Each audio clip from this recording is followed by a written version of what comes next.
Good morning friends, welcome to my Laluk Blogger channel. আজি মই আপোনালোকক এটা ৰেচিপি দেখুৱাব বিচাৰিছো যেটো আমি প্ৰায় ঘৰত বনাই খাও আৰু সেই ৰেচিপিটো হৈছে মিক্সাৰ কিন্তু মই আজি এই মিক্সাৰটো অকনমান চেঞ্জ কৰি বনাম গতিকে আহকচোন আমি এই ভিডিওটো চাও এয়া চিৰা লৈ লৈছো মই পাপৰ কোলা নিমখ জলকীয়া পাউডাৰ বাদাম নৰসিংহৰ পাত চাট মছলা আৰু সাম্বৰ মছলা এতিয়া মই কেৰাহীত তেল গৰম হ'বলৈ দিছো এতিয়া মই প্ৰথমতে বাদামখিনি ভাজি লওঁ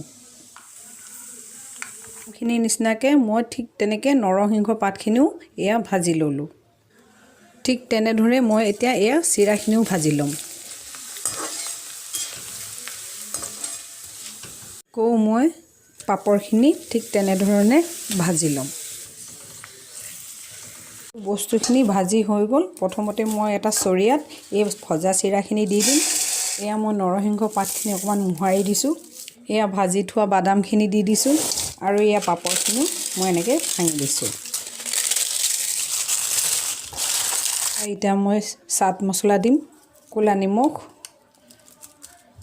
শুকান জলকীয়া পাউডাৰ আৰু এয়া সাম্বৰ মছলা